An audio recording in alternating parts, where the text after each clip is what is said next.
Hi everybody, I'm Bree the Plant Lady, and today I'm going to show you how simple it is to direct seed in your garden to cover the ground plane and reduce weed infestations.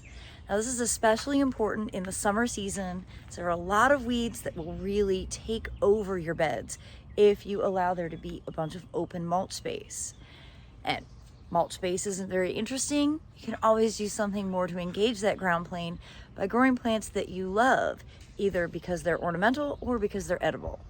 Now today I'm going to be primarily doing edible plants, particularly okra and melons and sweet potatoes, essentially just to fill in any open ground space so that throughout the summer I won't have to come out and micromanage the area by weeding. So first of all, my essential tools. That is my favorite tool of all time. That is the groundhog. It's just a hand mattock. I've got lots of seeds to choose from. And I'll show you this bed here. You can see I do have some nut sedge that needs to be removed. And of course that will absolutely come back with a vengeance because that's what it does. And I've also already have some arugula that is self-sowing. Now this has been a bed primarily of arugula for about 8 years now, and I just allow it to self-sow and drop the seeds, and that way I always have arugula to harvest. But along with that I want to add some okra because I love okra, and this full sun bed is the ideal place for it to grow.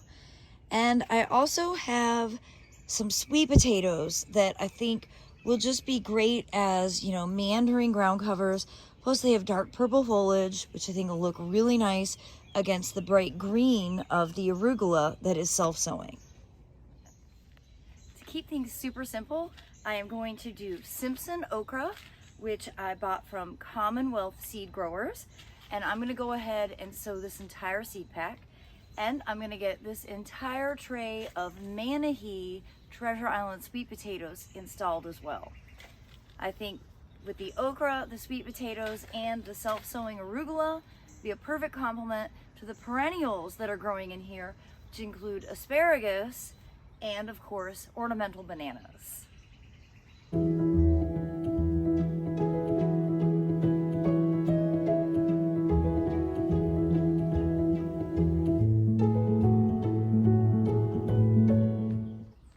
So it's kind of anticlimactic, but I promise you in a few weeks' time, this border, you won't even be able to see the ground at all.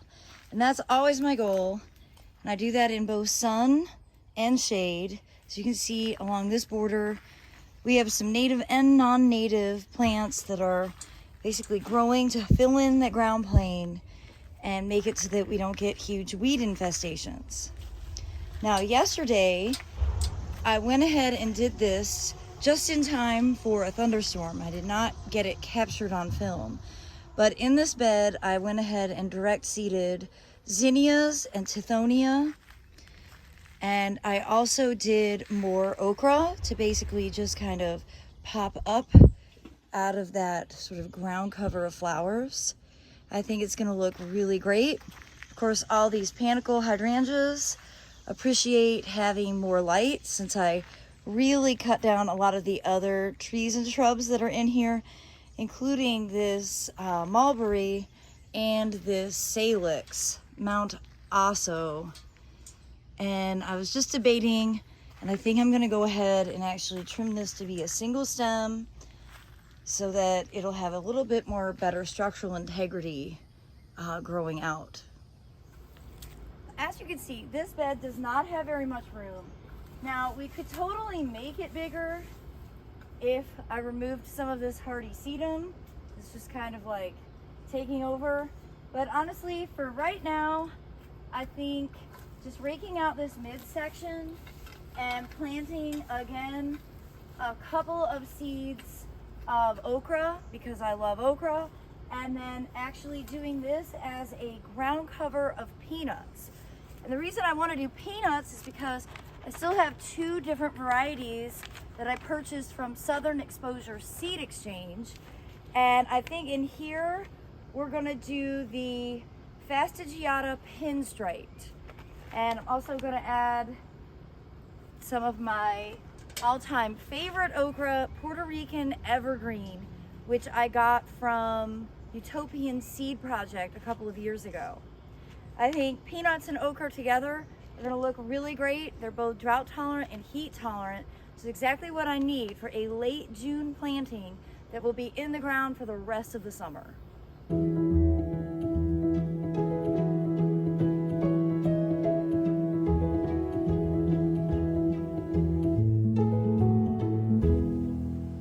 All right, the last bed to seed is this one along the fence line. And in past years, we did, you know, exuberant displays with zinnias and castor beans. And there are some castor beans self-sowing, which is great because I don't have nearly as many this year as I have in the past. But instead of doing this with a bunch of flowering stuff, I want to do it with a bunch of fruiting stuff. And you can see we have one pumpkin already planted.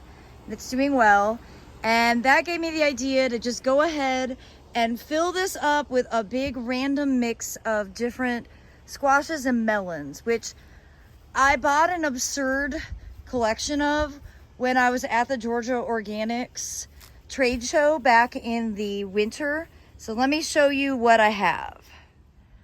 So by absurd, I do mean that. Look at all of these varieties. So I'm basically just gonna do a couple seeds of each, and it's gonna be a big mismatch, and I'm not gonna know what anything is if we do get fruit. But just so you guys can see, and I have as a reference, I've got Delicata, Magic Kusha. Oh, that's an okra. Well, I think I'm gonna go ahead and plant some okra in here. Watermelons, Cuban neck pumpkin, South Anna butternut squash, Zai butternut, Greta round, resilient fire pumpkin, Edisto 47 melon, yellow moon and stars watermelon, and Greta oblong select melon. I don't have a lot of success in the past with melons because of the nematodes that are in this sandy former tobacco field soil, but I figure I literally have nothing to lose by getting them planted. And you know, I kind of lost my mind, but this Commonwealth seed growers, they just had so many cool selections, and I basically bought one of everything that they had in their offerings. So I might as well get some planted of everything.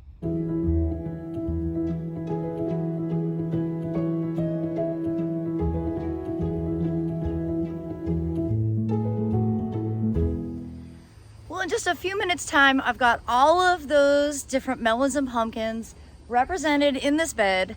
And you know, of course it's overplanted, but that's kind of my mantra. And honestly, I have nothing to lose from doing this planting. You know, even if I get one or two varieties that end up setting fruit, totally going to consider that to be a win.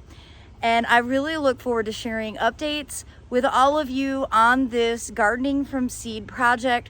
Remember, it is the end of June, and I try to get all of my summer beds installed from seed before July 15th. So we're kind of in, you know, the last like 20 days.